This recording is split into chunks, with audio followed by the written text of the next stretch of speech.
Përshëndetje dashur miq të Antena Televizion, rikthehemi me emisionin Sinjal me mua Ermal Peçin për diskutuar në fakt mbi ngjarjet e ditës sotme. Në fakt do ta nisim dhe do donim diskutonim më njëherë për protestën. Për protestën e cila ka kapur ditën e 4, një protestë e cila thret dorëheqje Rama, dorëheqje Berisha, Rama në Burg, Berisha në Burg.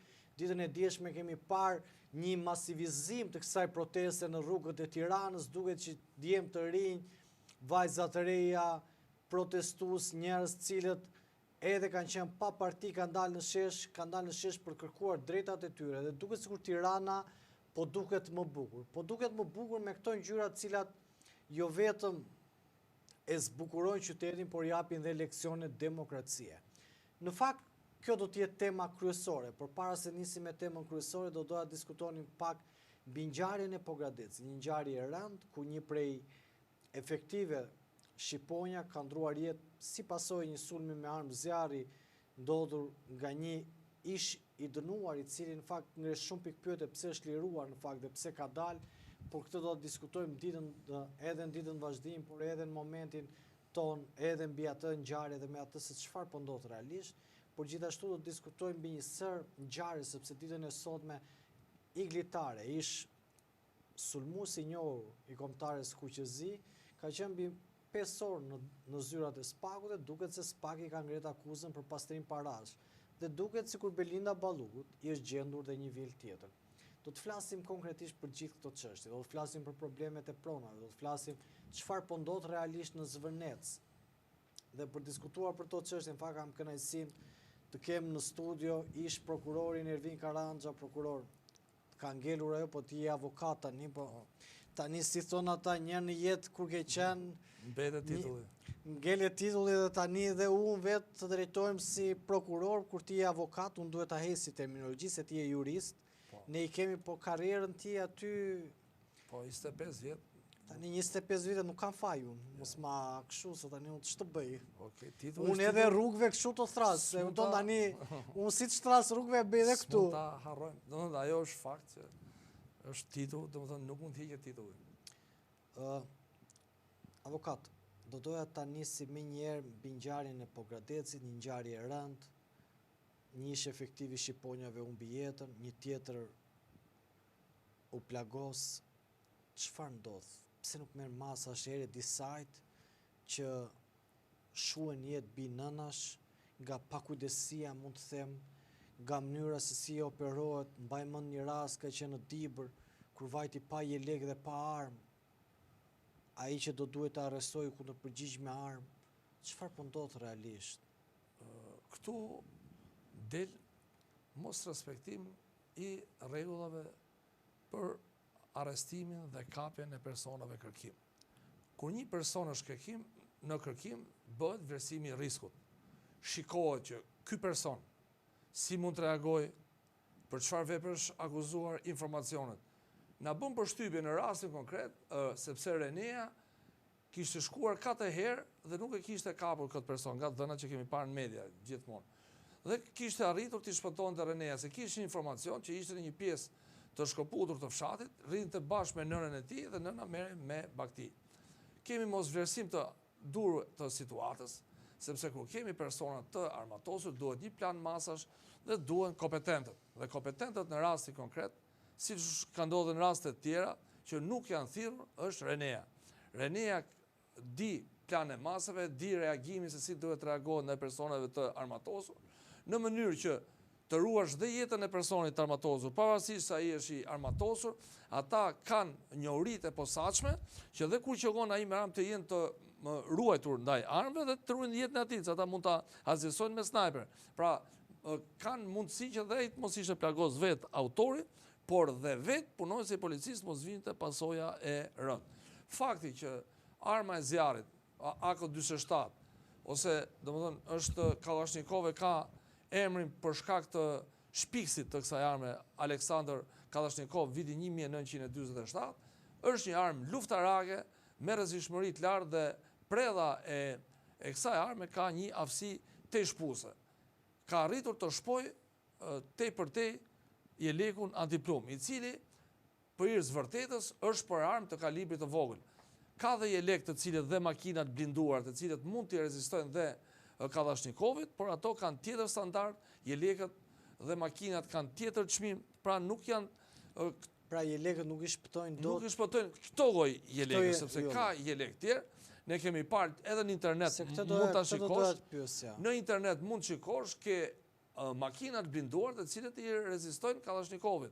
Pra është e provuar, ta jep testin e mjetit, për shembull, kam parë në internet një mjet ML, i cili një person qëllonte një karikator Kalashnikovit dhe nuk deportoi preda.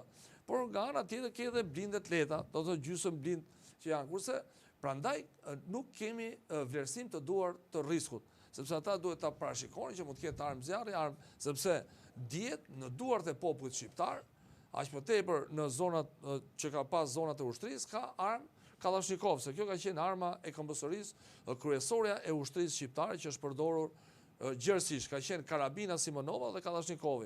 Kalibri është 7.62, por ka një fuqi shpuese shumë të fortë. Dhe ky është gabimi, nuk është vlerësuar si duhet situata, duhet 30 kompetente, duhet vinte Renea, vetë drejtori përgjithshëm i policisë, ta s'kan pasur djeni, pra nuk e kanë vlerësuar siç duhet. Ata duhet kishin njoftuar qendrën, kemi marrë informacion. Duhet ishte njoftuar qendra. Po duhet ishte njoftuar sepse jo se janë këto më të zgjuar, janë më të mençur, por janë forcat Renea që duhet lëvizin. Janë forca speciale që janë për atë punë. Lëvizin me djenin dhe me urdhër të drejtorit përgjithshëm policisë shtetit. Renea lëviz vetëm me urdhër të drejtorit përgjithshëm. Po ka si vepron ata po. Vepron, merret urdhri, shkohet, do të thonë kanë procedurat standarde. Duke i pasur aftësitë, për shembull ato e shohën dhe një person që qellon me armë, ato janë se snajperi shef nga distanca, ai nuk e shef kur snajperi.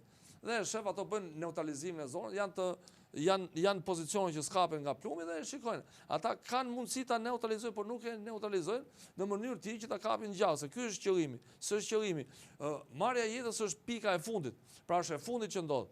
Dhe janë specialistë për atë punë. Dhe duke qenë se ke një specialist dhe nuk e ke një uri të dura, duhet të ishe pritur Renea. Personi ka shkuar Renea disa herë, fati që ka shkuar dhe më përpara tregon për një rrezikshmëri shoqërore të këtij personi. Si ka mundësi që Renea nuk e ka gjetur? Një pyetje që është e normale, po ta them, e di që mund të ketë një sër, po si ka mundësi në një zonë të tillë Renea nuk e ka çfarë dot për ta gjurmuar? Tani duhet kemi parasysh diçka. Kemi një zonë malore, fshatat janë boshatisur, dhe në fshatin Lozhan që diskutohet ngjarja. Ishte një vend, një pjesë e shkëputur, pra që nuk kishte lidhje shumë me territorin, ai kishte kamera, pra pak a shumë ka qenë i përgatitur, sepse ke kamerat sot dhe kamerat ka kohë që në moment që kalon personi bëjnë pulsime ose zhurmë, varet se si evidentojnë dhe të vënë në distancë. Dhe Renea ka mundësi mjete, mund të ketë dron, pra ka do plan masash kë, se sot është gjunaf të shkosh kur ke dronin. Ti dronin e përdorin kot për festa ato të policisë, ose e përdorin tek protesta dronin.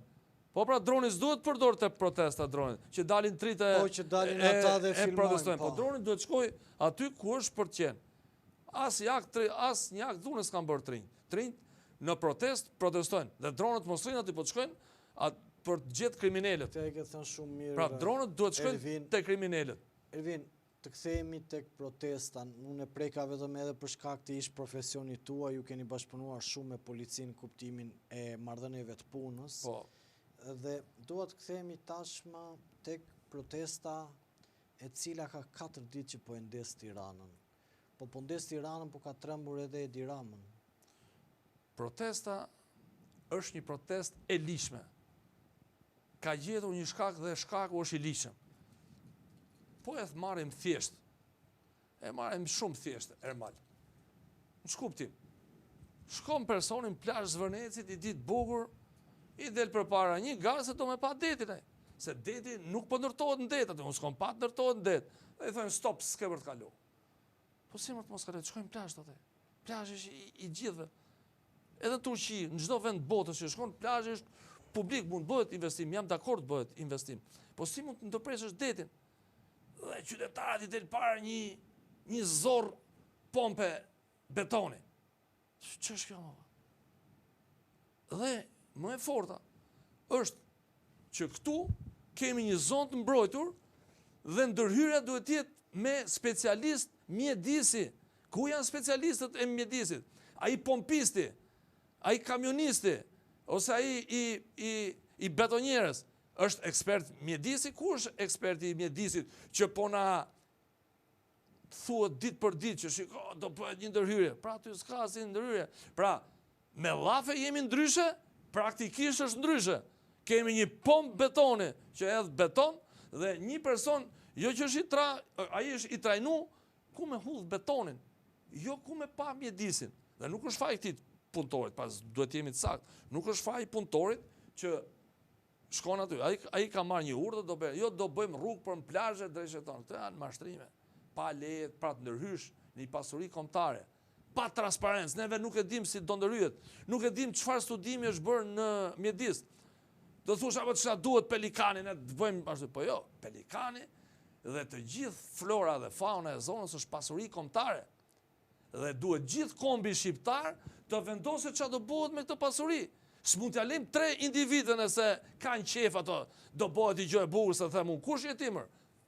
Ta kalon nona, ta kalon baba nartën ty. Jo, është pasuri kombëtare, është e gjithë kombit. E mpara, ti je drejtues, por jo të vendosësh për fatet se ku do rri lelegu. Ai lelek aty është i gjithë shqiptarëve, ato vezet, edhe flora dhe fauna e zonës. Prandaj këtu, dhe akti më i rëndë është tërheqja zvarr e personit nga dy persona, e një protestuesi nga dy persona. Unë e pash dhe mu duk si pa kuptim. Disa thënë, jo ishte stisur, jo është, që e stisur të për të rrishin zvarr? E futi me grusht. Po pra, ai grushtin, se grushti është për neutralizim. Neutralizohet, e kput robin, e kape të rrej zvarr. Tashi, ai bëri kot, po si më bëri kot, ai hongri grushtin. Atë të rrojë zvarr, çika kotu. Jo e futi greku, e futi kinezi.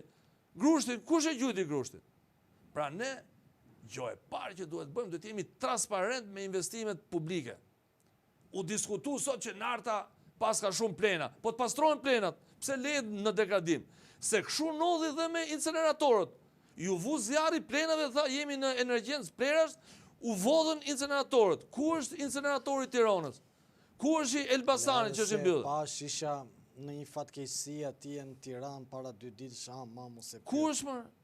A pe gjo incinerator? Asgjë, mor ishte rrethuar me pa të fyer, se ti edhe me syze shef më mirë, se edhe mua fyen fare, po edhe unë të shkoj të ve syze, edhe i pastrova 20 herë syzet kur vajta atje. Edhe unë shkoj të ve syze, se ndoshta të shohim se këto të bëjnë edhe budall. Nuk të pash aty incinerator, as incinerator e pastrova syzet, Ervin 20 herë që të shikoja më mirë se thash mos kam mjeku. Asgjë, vetëm dhe atje kishin rrethuar, kishin mbjellë ca pemë që më s'duket ta ndëgjoja se çto bënin këta, atë lekën në xhep. Çka ka atë? Çka ka? Plenat bëhen formë kubi. Ca plena janë formë kubi, ca plena janë si vezë, kështu që bëhen formë vezë, e miru pafshim. Ati s'ke bo asgjë. Në thyll është vend depozitimi. Ku është incineratori? Njëta gjë ndodhi atëherë dhe tani. Zvërneci është shtëpisë. Kush do ta pastroj? Po shteti pra ta pastroj. Sepse edhe kepi rodonit, ke shkuën kep të rodonit. E ke gjithë shishe plera. Po pse janë plerat aty? Sepse duhet se ne synojmë për Evropë. Ku e ke kapitullin e mjedisit? Këtu ke lanën mes Tiranës. Udhen gjithë shishe, gjithë Coca-Cola Tiranë. Edhe ne që ecim kam të dy Ervin, ne kemi parë ç'bëhet këtu. Po në verë unë për shkakun me që i themi edhe qytetarëve se ne lvizim Tiranë eliminojmë zonën e lanës në verë, se maçi Ban tamam, jo ban erë, nuk e di, erë çuditshme. Edhe te liçeni, të ngjashme me të fekaleve. Edhe te liçeni, po njëjta gjë. Edhe te liçeni. Pra ujërat deri në liçen, tash kush e pas ka fajin, ta çojmë dhe liçenin e Tiranës me koncesion, se kështu pa. Pra ti s'bën detyrat, e ndot mjedisin dhe mrapa thu e ka fajin ai pse si jepet me koncesion. Si një ish prokuror dhe avokat, Altin Domani ka firmosur sekuestro për disa emra aty që lidhen me këtë projekt, me projektin e Zvërnecit. Të tjerë pretendojnë që aty ka probleme me pronat. Çfarë mund të sjelli Altin Domani me këtë hetim dhe pse pikërisht tani s'pak veproi? Mund kishte vepruar pak më para apo nuk mund të paragjykohet? Tu të flas dhe pak të flas si një ish prokuror që edhe ti ke pasur momentet e tua kur ke jetuar, pra për të kuptuar pak psikologjinë e veprimit të një njeriut i cili i shërben shtetit. Altin Domani ka një detyrë shumë vështirë përpara. Për fat Altin Domani ka qenë shefi task forces në vitin 2007-2010 në Prokurorinë e Tiranës. Dhe për koincidencë dhe për fat të kësaj ngjarje dhe për fat popullit shqiptar, për efekt transparence, Altin Domani ka pasur në përgjim, ka pasur çështje që ka pasur përgjime për zyrtar të lartë që jepshin pronat atëherë. Dhe konkretisht bëhet fjalë për procedimi penal numër 3147 e 46, 3146 të vitit 2008, duhet merren përgjimet nga kjo dosje dhe të verifikohet. Çfarë ka kjo dosje në detaje apo pse është kaq e rëndësishme? Është e rëndësishme sepse ka komunikime në lidhje me pronat. Pra ka komunikime në lidhje me pronat që flasim sot. Me pronat që flasim sot. Po, ka lidhje dhe për korrektesë, domethënë, prokurori i çështjes ka qenë Armand Gurakuqi, prokurori i çështjes ka qenë Armand Gurakuqi, dhe ky prokuror është shkarkuar nga vettingu. Pra, personat që kanë luftuar për zbardhje pronat janë shkarkuar dhe mund të them pa frikë që ky është shkarkuar nga krimi organizuar. Pra, ai që ka zbardhë, ai që zbardh çështën, janë prona të tjera. Ka qenë çështje tjetër, po janë mbajtur në përgjim të dhe del dhe çështja në fjalë. Altin Domani nëse do të zbardhë ngjarjen, besoj se do ta marri të gjithë përgjimet e procedimit penal numër 3146 vitit 2008. Ti shohim mirë sepse nga këto nga transkriptet dalin dhëna për rastin konkret.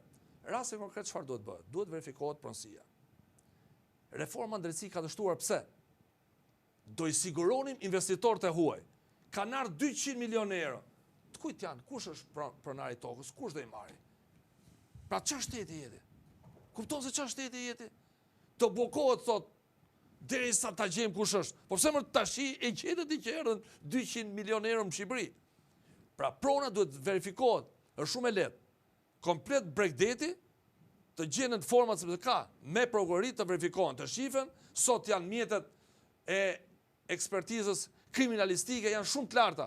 E shikon me lazer, me skanën, kush është fasa, është e thjeshtë. Shifen gjithë regjistrat sepse nuk mund të falsifikohen regjistrat e zogut. Unë kam pasur me 10 raste të falsifikimit të regjistrave të kohës zogut, duket qartë. Shkrimi është tjetër, boja është tjetër, ka mbi vendosje, rrjeshtat bosh që mbyllet, është vënë ashtu. Që në zogut i kanë falsifikuar. Kanë falsifikuar aktet e zogut. Aktet e kohës zogut. Pra sot janë futur në arshivat e shtetit shqiptar mas 2008-s bëhet fjalë. Se duhet të jem shumë korrekt dhe kjo çështje ka treguar. Mas 2008-s ka ndodhur një masivisht, pra ka një periudhë prej afro 20 vjeçare, futen dokumenta të falsifikuara në arshiv. Dhe ti kur shkon në arshiv, shkon e merr, ja ku e kam, e kam arshiv, po është falso, se është futur, kanë qenë në drejtoritë rajonale, janë futur në arshiv. Prandaj shteti shqiptar, nëse do jetë serioz me shqiptarët e vjetër dhe me personat që kanë vdekur, që kanë pas pronat, sepse ke shumë persona kanë pas pronat të shkretët, janë shpronësoj komunizmi. Pra, këtu është bërë një krim i madh me këto regjistra. Nuk janë shkatruar në kohë të luftës në 43-shin. Nuk janë shkatruar kohën e Enverit, Enveri nuk i ka prek fare. Dhe gjatë kësaj periudhe është bërë një batërdi. Janë shumë të lehta këto regjistra, mund të ekspertohen thjesht, sepse ka ecur teknologjia me lazer, me zmadhim duke në qartë. Ermal është e thjesht. Për shembull, po marr një rast falsifikuar, kam pasi rast. Mbyllë rrjeshti, pra ishte rrjeshti bosh, ishte mbyllur rrjeshti. Aty te rrjeshti bosh ata kishin bë. Filani ka pas borxh filani kaq franka ari dhe fitoi gjyqin. Mbi gjyq fazoi merrte pronën tjetër. Pra kanë arritur deri aty sa të ngarkojnë edhe borxhin. Jo, kanë fut shpirtin në gjynaf. Kanë bot vdekurin që ka borxh. Se thuhet është një person kur vdes dhe shkon botën tjetër me borxhe nuk i rri shpirti rehat. Pra kanë bërë një vdekur me borxhe, me shpifje dhe më e poshtë tjetër kush është? Se trashëgimtarëve të këtij nuk japin pronën. Pra kupton se çfarë bëhet në Shqipëri. Dhe shteti ka mundësi, regjistrat aty janë në arshivin e shtetit, bëhet një mini uzinë, verifikohen gjitha se këto janë pronat. Se sa prona ka pas atëherë. Bëhen sigur nga 20 prona në ditë, kush del falso. 5 familje kanë pasur shqiptar. Edhe rasti komplet hetohet. Nëse prona është Artur Sheut, përmend emri Artur Sheut, janë të trashëgimtarëve ti takzoj pronën. Pavarësisht emrit. E ka pas gjyqi vet pronën, le ta mori. Po ta dim se kush e ka. Që janë këto, del tjetër është e imja, del tjetër është e imja, dhe tash dalin, shiko, 3 lekët aty, derisa të morin vesh ku është pronar. Që është kjo me? Si më kush i le lekët aty? Po, ju janë lekët e bukume, po, tash, a ka seriozitet ky shtet? A do thrasësh investitor ty, si ngelen lekët aty? Tash ti si shtet Investitorit vëjduan kohë. pra ti e shtet leshin, fal për shprehjen, se ti s'di se kush është pronar. Ti bën gjithë këtë investim madhështor dhe ti s'di kush është pronar. Tani si mund të kemi besim ne që do bëhen parat, se unë ç'a besimi të kem këtu? Këtu është, herë thotë është 1.4, një është 4.7, pra këtu mungesë e transparencës ka sjell me të drejtë protestën e ndershme, legjitime të qytetarëve shqiptar. Nuk janë grek, nuk janë... Këto të pyesjan, se tani ju thoni nuk janë grek, kryeministri thot shërbimet sekrete greke, disa thonë turq, disa thonë të Sorosit, opozita thot janë të Sorosit, disa thonë janë të Erion Veliajt, disa thonë janë të Ramës. Ore, po kujt janë këta që protestojnë? Këto janë të mungesës së transparencës, të tërheqjes varr një qytetari, të vënies gardi dhe mungesës transparencës, arrogancës me pronën. Prona s'duhet të jesh arrogant, ne duhet ta dim. Dhe unë nesër duhet të lajem në Zvërnec. Se unë bëj 2000 metra natë, e kom qef. Me bretkos bëj 2000 metra, veç, syzet bëj. Shkoj të lajem, ka mund drejt lajem. Më ka ndodh në palas. Nuk më ka lënë të futem plazh në det. Nuk po rrin çadër, se unë s'mund të rrin çadër me 100 euro çadër. Du me u la në det, se është det. Jam larg gjithmonë në fillim të shkëmbive të Karaburunit. Është një det blu, s'le. E gjeta taktikën, unë futa në det, s'ka proja në det, se i dola nga deti. Po pse, kështu do bëjmë? Po pse kjo, pa i që s'di not, që do të shofi shkami. Pa i që do të shkoj detin. Po kjo që do të kapë shkami, shkam fun është një shpeu palas. Nuk të len, thot është, po jo thot ai, ore të paguj pare se u pa kjo punë, por dhe kur shkon me robe banjo, të lash më det, s'do i kesh lekët me vete, se të lagen lekët në det. Dhe mu s'ma prishë, thash prit t'jap, jo, edhe me lekë s'futet. Ore du me kap shkamin, s'thot, këtu s'futesh. Pra, nuk po na lejnë na morën detin. Edhe tash do shkoj nesër në Zvërnec, parko mjetin, robe banjë, syzet në bagazh të makinës, shkoj slash dot. Pra ç'është kjo? Mungesë transparencë. Nuk e dim kush është, ku do shkojnë paret. Dhe me drejt qytetarin nxefet. Dhe aty po ju them, është gabim që quhen njerëzit janë spiuna. Ata nuk janë spiuna, ata janë qytetarë thjesht, ata kanë për shprehur për mungesën e transparencës, për shkatrimin e sistemit drejtësisë, për zbrazën e Shqipërisë, janë shumë gjëra që mblidhen, sepse kemi 35 vjet një propagandë që vetëm mashtrime. Dhe Enver Hoxha nuk i ka mashtruar shqiptarët kaq shumë, se thonë Enver, i kanë është mashtrim. Tash u hoq gardi, po pse u vul gardi? Hiqet gardi. Dhe e dyta pas ka plena. Pse si hiqen plenat pra? Pse pash plenat, i pe plenat në media.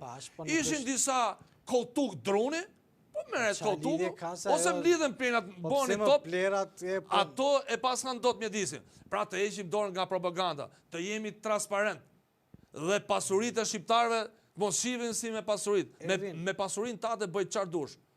Bëjt qardush, me pasurin e kombit. Si shikojnë që dhe opozita, pra dhe Rama dhe Berisha, po e sulmojnë këtë protest. Çfarë në kupton edhe si qytetar, se unë e di që ti di shumë, por këtu të kërkoj të flasës si qytetar. Këtu po flasë si qytetar, numri i protestuesve është i madh për vërtetës.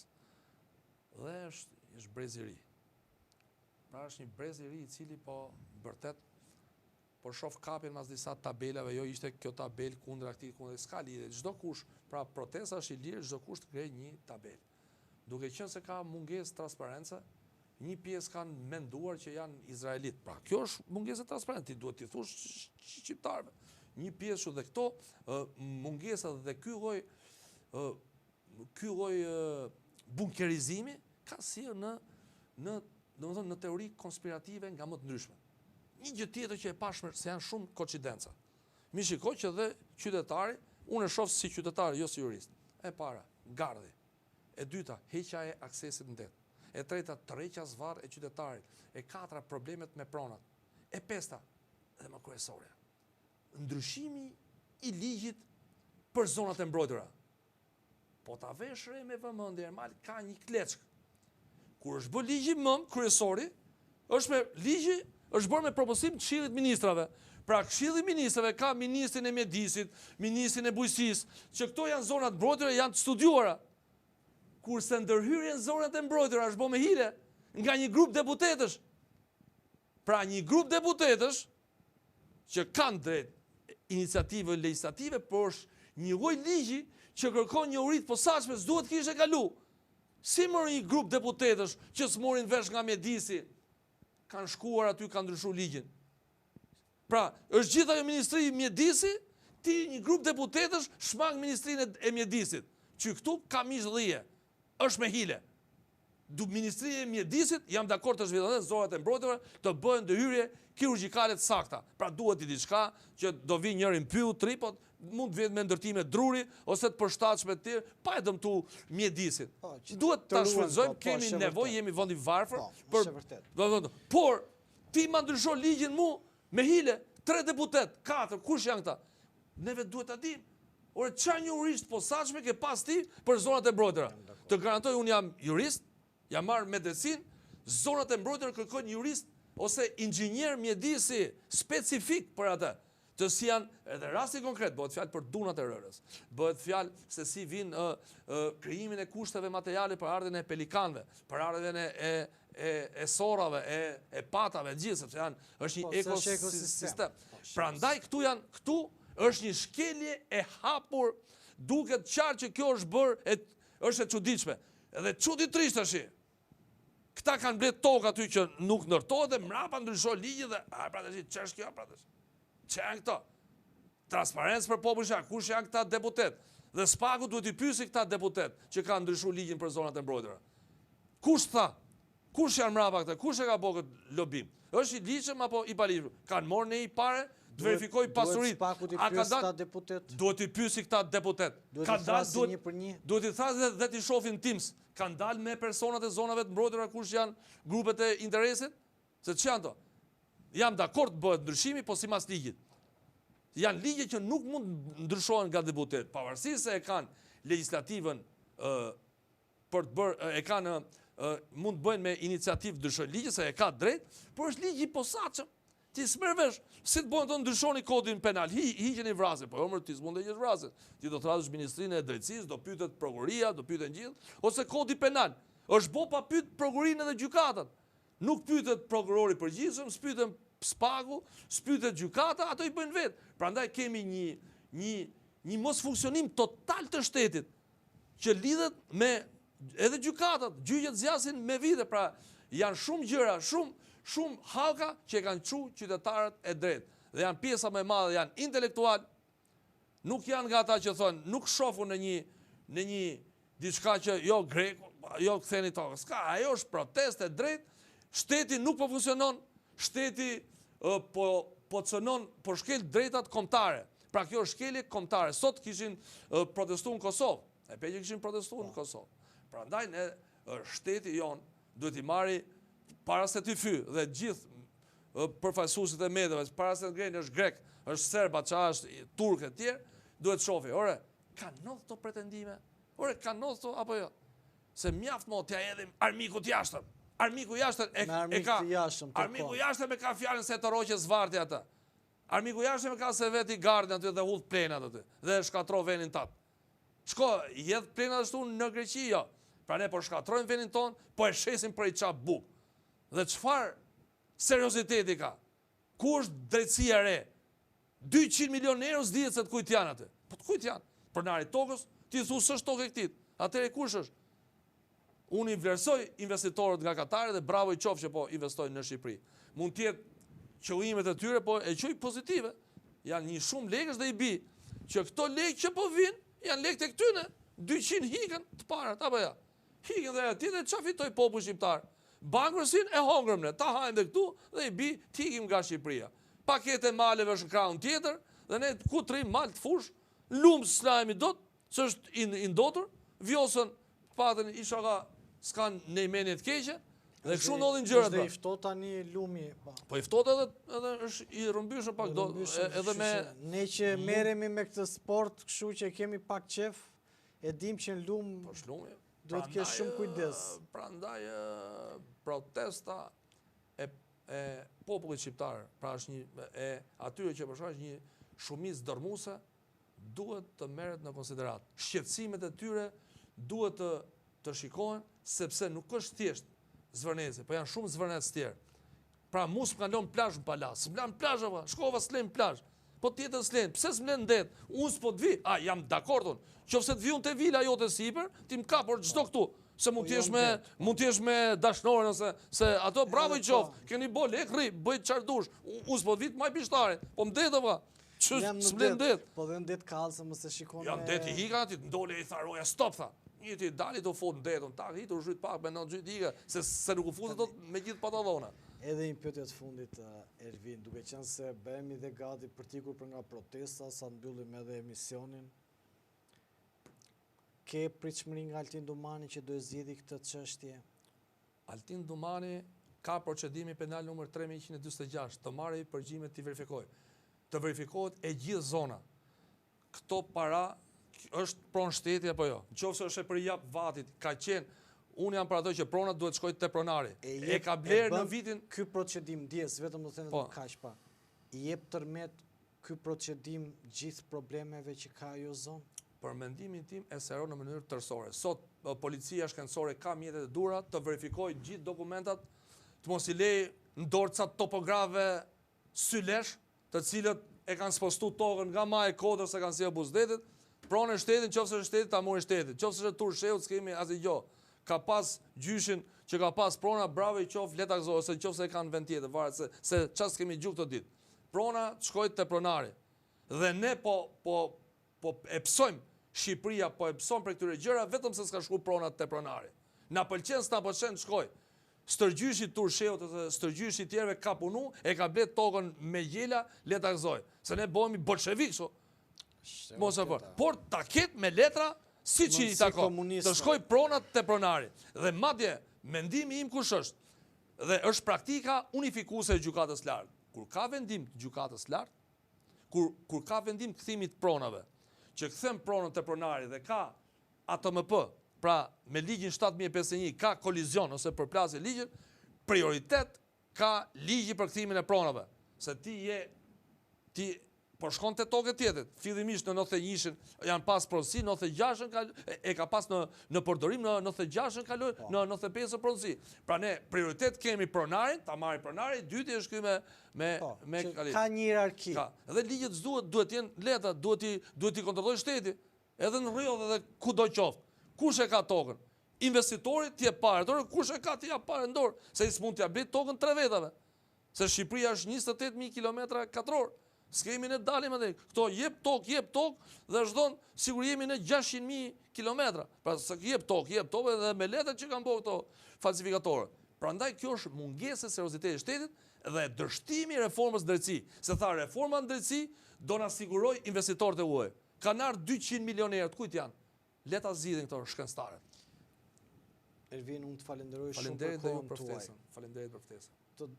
Të dashur miq, duke falenderuar secilin prej jush që na ndjek live këtu në Antena Televizion, duke falenderuar secilin prej jush që komenton, do kisha më shumë kënaqësi për ta vazhduar diskutimin me avokatin Ervin Karanja, ish prokurorin e njohur tashmë, por për arsye që do të shkojnë në protestë dhe për arsye që më duhet të bëhem gati, dhe të shkojnë protestë do duhet ta mbyll. Duke falenderuar secilin prej jush që na ndjek live këtu në Antena Televizion, nga unë Ermal Peçi, miru pafshim dhe mos harroni të regjistroni kanalin tonë.